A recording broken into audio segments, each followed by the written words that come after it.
कुछ देर में मुख्यमंत्री नायब सैनी करेंगे प्रेस कॉन्फ्रेंस। हरियाणा निवास में सीएम देंगे प्रदेश के मुद्दों की जानकारी।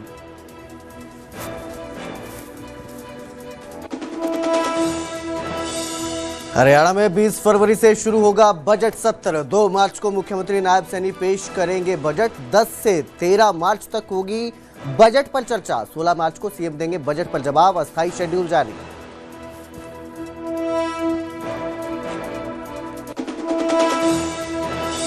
पलवल के छायसा गांव में हेपेटाइटिस से 12 से ज्यादा लोगों की मौत से अलर्ट पर स्वास्थ्य विभाग। अब गांव में शुरू हुई जांच। स्वास्थ्य मंत्री आलती राव बोली, गलत इंजेक्शन से हेपेटाइटिस का खतरा ज्यादा।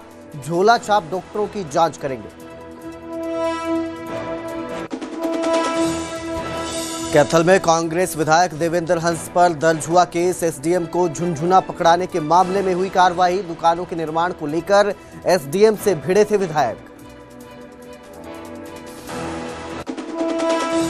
गुरुग्राम में गन पॉइंट पर ज्वेलरी शॉप में लूट। दिन दहाड़े दुकान में घुसे लुटेरे 5 किलो चांदी और 35,000 रुपए लूट कर फरार। पुलिस ने एक आरोपी को पकड़ा। 2 की तलाश जारी। इस न्यूज हेडलाइंस के प्रायोजक पतंजलि गाय का घी, माँ का भरोसा, प्यार से परोसा।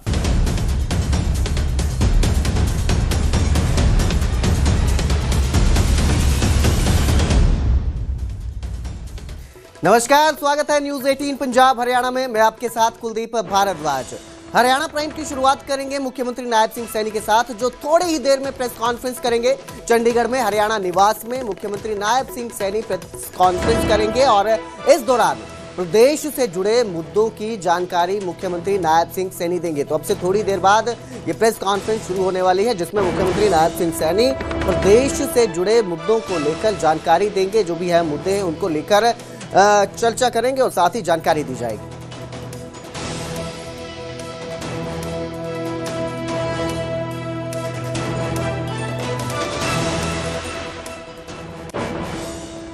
तो वहीं हरियाणा में 20 फरवरी से बजट सत्र की शुरुआत होगी। 2 मार्च को मुख्यमंत्री नायब सिंह सैनी बजट पेश करेंगे। बजट सत्र को लेकर अस्थायी शेड्यूल जारी कर दिया गया है। राज्यपाल के अभिभाषण के साथ ही कार्यवाही शुरू होगी। 21-22 फरवरी को अवकाश रहेगा। वहीं 23 से 26 फरवरी तक गवर्नर के अभिभाषण पर चर्चा की जाएगी। 27 फरवरी को मुख्यमंत्री नायब सिंह सैनी जवाब देंगे।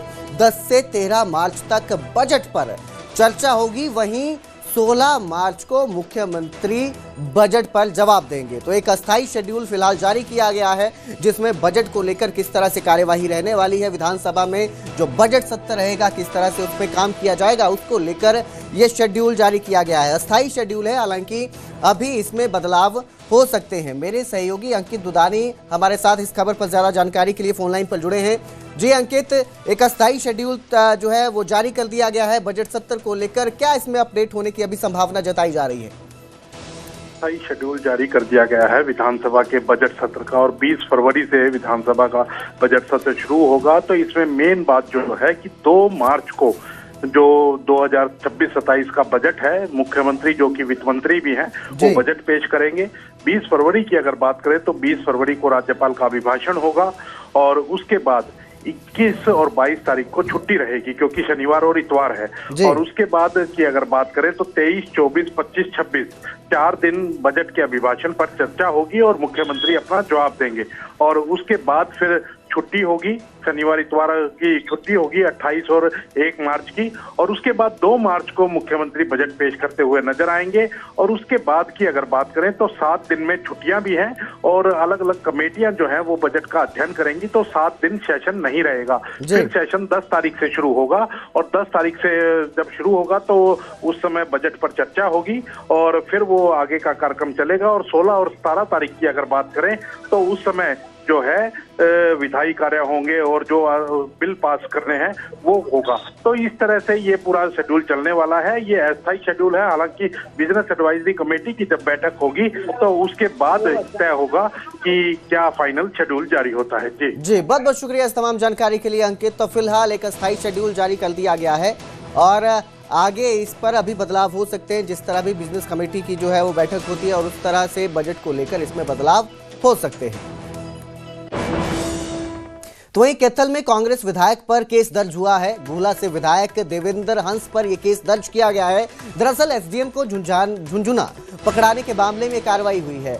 न्यूज 18 पर पहले भी आपको ये खबर दिखाई गई थी, जहां दुकानों के निर्माण के मामले में एसडीएम से विधायक भिड़ते नजर आए थे और इस दौरान विधायक ने एसडीएम को झुंझुना थमा दिया था। एसडीएम की शिकायत पर अब मानहानि का केस दर्ज हुआ है। गुहला से विधायक है देवेंद्र हंस, जिन पर अब ये केस जो है ये दर्ज किया गया है।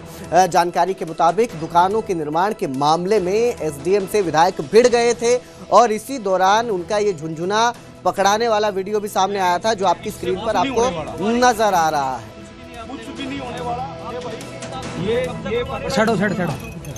ये झुंझुना पकड़ो और ये आप अपने साथ, हाँ झुंझुना पकड़ो, एक मिनट खड़ो यार, दबते रहो, पीछे हो जाओ, हाँ दबते रहो, और कुछ नहीं होता आपसे। जैसे पता है, जब ये घटना हुई थी तो एसडीएम साहब की दरखास्त दी थी। एसडीएम साहब ने विधायक के और अन्य व्यक्तियों के खिलाफ जिस संबंध में असंज्ञेय अपराध था उस नाम से एंट्री की गई थी और एसओ द्वारा कोर्ट से परमिशन लेके जांच की जा रही थी। जांच के दौरान कुछ ऐसे तथ्य आए थे भी ये संज्ञेय अपराध है, जिस संबंध में कोर्ट को इंटीमेशन देके और मौखिक परमिशन पर एफआईआर दर्ज की गई है। अब उत्तरवादी पक्ष को शामिल जांच करेंगे और उसके बाद जैसे साक्ष्य आएंगे वैसे कार्रवाई की जाएगी और विधानसभा स्पीकर को भी इस संबंध में सूचना दी जाएगी। कितने लोगों के खिलाफ मामला दर्ज हुआ है? ये 4-5 बाई नेम है और अन्य व्यक्ति हैं। अभी उनकी क्या भूमिका है, किसका क्या रोल है, उनको पक्ष का भी सुनी जाएगी। जैसे साक्ष्य आएंगे वैसी कार्रवाई की जाएगी। किन किन धाराओं के तहत मामला दर्ज किया गया? इसमें धाराएं 126(2) है, 221 है, 351(2) है, 352 है। मेरे सहयोगी वीरेंद्र पुरी इस खबर पर ज्यादा जानकारी के साथ हमारे साथ जुड़े हैं। जी वीरेंद्र, एक मामला सामने आया था, झुंझुना पकड़ाया था एसडीएम को विधायक ने, और अब इसमें एफआईआर दर्ज हुई है, क्या अपडेट इसको लेकर?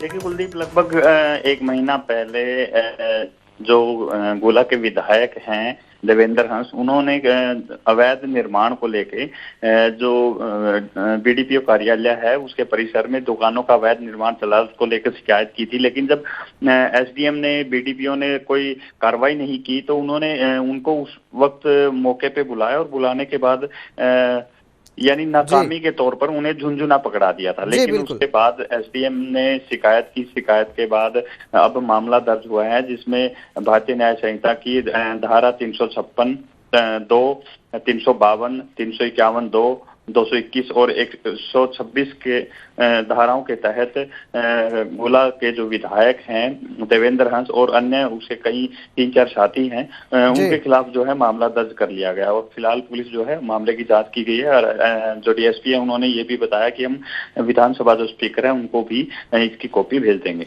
जी बहुत बहुत शुक्रिया इस तमाम जानकारी के लिए वीरेंद्र। तो फिलहाल जो है एसडीएम की शिकायत के बाद मामला दर्ज कर लिया, अब देखना यह है कि इस पर क्या कार्रवाई ली जाती है।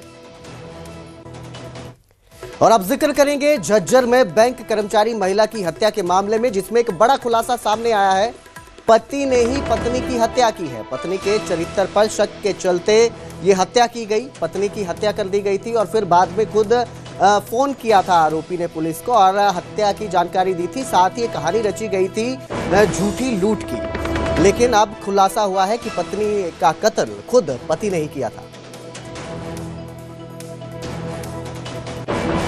इस खबर पर ज्यादा जानकारी के लिए मेरे सहयोगी प्रदीप हमारे साथ जुड़े हैं। जी प्रदीप, एक मामला सामने आता है, पत्नी की हत्या कर दी जाती है, लूट की झूठी साजिश का बहाना बनाया जाता है और अब एक खुलासा सामने आ रहा है कि पति ही हत्यारा है। क्या अपडेट इसको लेकर? जी बिल्कुल, कल एक मामला सामने आया था जहां एक सीए अंशुल नाम का व्यक्ति, उसने पुलिस को झूठी सूचना दी थी कि उसके साथ लूट हुई है और उसकी पत्नी की हत्या कर दी गई है। जो उसकी पत्नी थी, महक नाम की ये महिला थी, उसके पति ने ही जो है हत्या की है बेरहमी से। 6 बार गले में कैंची मारी है। पुलिस पूछताछ में उसने एक खुलासा किया है और बताया जा रहा है कि काफी परेशान था। दरअसल वैलेंटाइन डे के दिन जो है वो इसके फोन पर, महक के फोन पर किसी अजनबी अननोन व्यक्ति के कॉल और मैसेज आ रहे थे, जिससे ये परेशान हुआ था और उसी के बाद इसने ये सारी साजिश रची है। फिलहाल जो मृतका थी उसके परिजनों ने भी पति पर शक जाहिर किया था और उसी के आधार पर पुलिस ने मामले की जांच को आगे बढ़ाया और फिलहाल अंशुल पुलिस की गिरफ्त में है। आज एक प्रेस कॉन्फ्रेंस भी पुलिस करने जा रही है इस पूरे मामले में। अब देखना होगा कि पुलिस ने किन किन धाराओं के तहत ये मामला दर्ज किया है और आरोपी को आज ही जो है कोर्ट में पेश किया जाएगा और पुलिस रिमांड पर भी लिया जाएगा। प्रदीप, एक सवाल और है कि जो चरित्र पर शक करता था, क्यों उसे ऐसा लग रहा था, क्या वजह थी, कोई सामने आई है? जी, दरअसल 5 महीने पहले ही महक और अंशुल की शादी हुई थी और उसके बाद सब कुछ ठीक चल रहा था, लेकिन वैलेंटाइन डे के दिन जो है महक के फोन पर अननोन नंबर से कोई मैसेज और कॉल आए हैं, जिसके बाद जो है शक ये करने लगा था और उसी दिन इसने ठान ली थी कि महक को ये मौत के घाट उतार देगा। और अंत में यही हुआ और झूठी कहानी पुलिस के सामने उसने पेश की है। पासोर गांव के पास गाड़ी के अंदर ही, फ्रॉन्क्स गाड़ी थी, उसके अंदर ही कैंची मारकर इसने अपनी पत्नी की हत्या की है। बेरहमी से हत्या की वारदात को अंजाम दिया और बाद में पुलिस को जाकर झूठी कहानी भी सुनाई।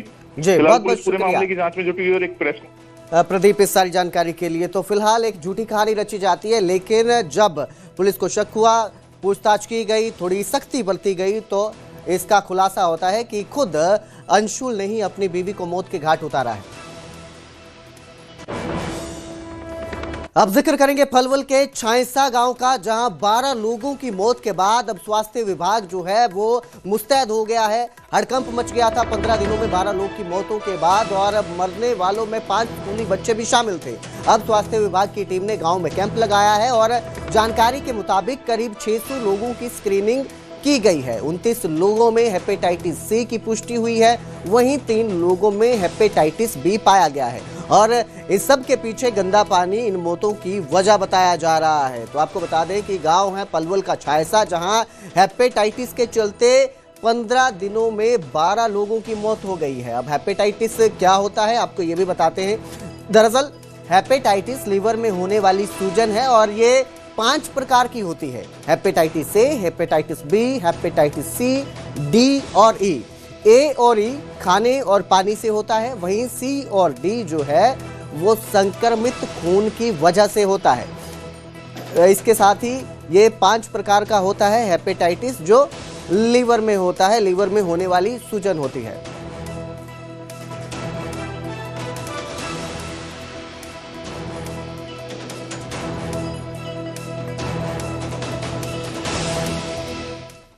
तो छायसा गांव में हुई मौतों पर स्वास्थ्य मंत्री का भी बयान सामने आया और उन्होंने कहा कि उन्होंने इसको लेकर जांच शुरू कर दी है। आलती राव का यह बयान सामने आया है और साथ ही उन्होंने कहा कि गलत इंजेक्शन से सबसे ज्यादा हेपेटाइटिस फैलता है। हम झोला छाप डॉक्टरों की भी जांच कर रहे हैं। आलती राव का यह कहना है कि अगर आपको बीमार होते हैं और आप किसी ऐसे डॉक्टर के पास जाते हैं जिसके पास डिग्री नहीं है, और झोला छाप जिन्हें हम आम भाषा में कहते हैं, आम भाषा में कहा जाता है, उन डॉक्टरों के पास जाते हैं और गलत इंजेक्शन लगा दिया जाता है तो भी ये बीमारी होती है। ऐसा कहना है जो हमारी स्वास्थ्य मंत्री हैं हरियाणा की आलती राव, उनका कहना है। और इसके साथ ही उन्होंने कहा कि गलत इंजेक्शन से सबसे ज्यादा हेपेटाइटिस फैलता है।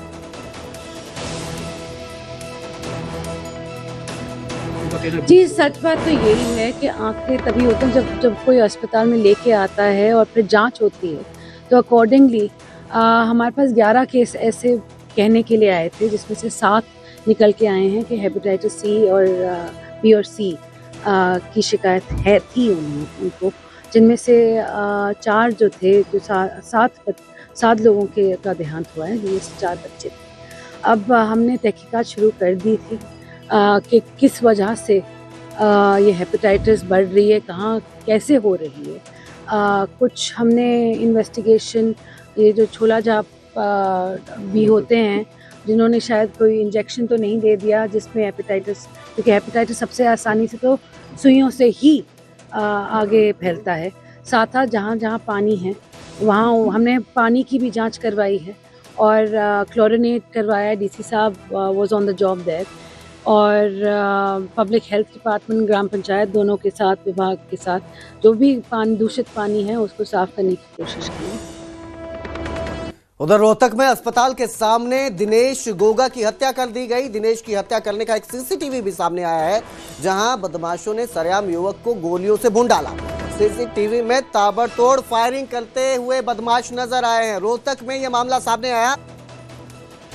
अब जिक्र गुरुग्राम का करेंगे, जहां गन पॉइंट पर ज्वेलरी शॉप में लूट की वारदात को अंजाम दिया गया। दिन दहाड़े दुकान में लुटेरे घुसते हैं और 5 किलो चांदी 35,000 रुपए लूटकर फरार हो जाते हैं। शॉप में लूट का सीसीटीवी भी सामने आया। दुकानदार की सूझबूझ से एक आरोपी को गिरफ्तार कर लिया गया, वहीं 2 आरोपी अभी भी पुलिस की गिरफ्त से बाहर चल रहे हैं, फरार चल रहे हैं। तो पिस्टल के दम पर गन पॉइंट पर लूट की वारदात को अंजाम दिया जाता है। 5 किलो चांदी और 35,000 रुपए लूटकर आरोपी फरार होते हैं। हालांकि एक जो आरोपी है उसे गिरफ्तार कर लिया गया है। सीसीटीवी आपकी स्क्रीन पर आपको नजर आ रही है किस तरह ये बदमाश पहुंचते हैं शॉप पर और फिर बंदूक की नोक पर पिस्टल के दम पर इस लूट की वारदात को अंजाम दिया जाता है।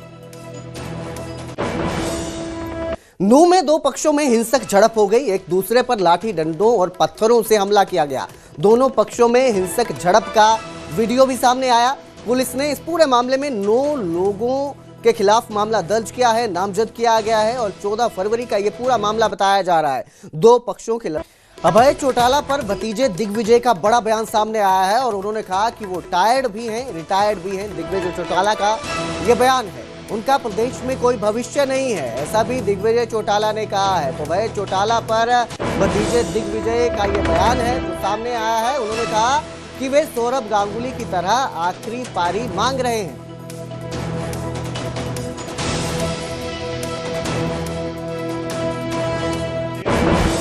राजनीतिक दल का आप नाम जिक्र ले रहे हैं, वो तो सेल्फ क्लेमेंट लोग हैं बेचारे। सुबह से शाम तक क्रेडिट कैसे मिल जाए इसकी दौड़ भाग में लगे हुए हैं। और मैंने पीछे भी कहा था ये सौरव गांगुली की तरह हैं, अपनी आखिरी पारी बीसीसीआई से मांग रहे हैं। अब वो मैच खेलने को मिलेगा या नहीं ये तो भविष्य के गर्भ में छिपा है, but they are tired and retired people. इनका कोई भविष्य प्रदेश में नहीं है। ये तो सुबह से शाम तक लोगों को डरा कर, अभी मैं एक इंटरव्यू देख रहा था उसमें यहां तक क्लेम करते हैं कि मैं अगर छूट दे दूं तो फिर पुलिस भी कुछ नहीं कर पाएगी। They are a threat to Haryana. ये लोग जो विपक्ष में रह करके धमकी दे रहे हैं, तो मीडिया के लोगों से कहूंगा आपको तो ज्यादा चिंता होनी चाहिए। अगर खुदा ना खास्ता इनके हाथ में उस तरह आ गया तो ये कैसे काटेंगे और कैसे बांटेंगे मुझे कहने की जरूरत नहीं।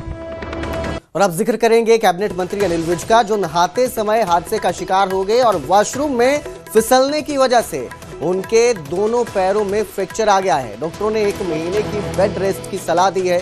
अनिल विज कैबिनेट मंत्री हरियाणा के नहा रहे थे और इसी दौरान फिसलते हैं बाथरूम में और इसके साथ ही उनके दोनों फ्रैक्चर हो गए हैं। पांव जो है दोनों पैरों में फ्रैक्चर होने की जानकारी सामने आ रही है। फिलहाल डॉक्टरों ने उन्हें 1 महीने की बेड रेस्ट की सलाह दी है। नहाते हुए हादसे का शिकार हुए कैबिनेट मंत्री अनिल विज।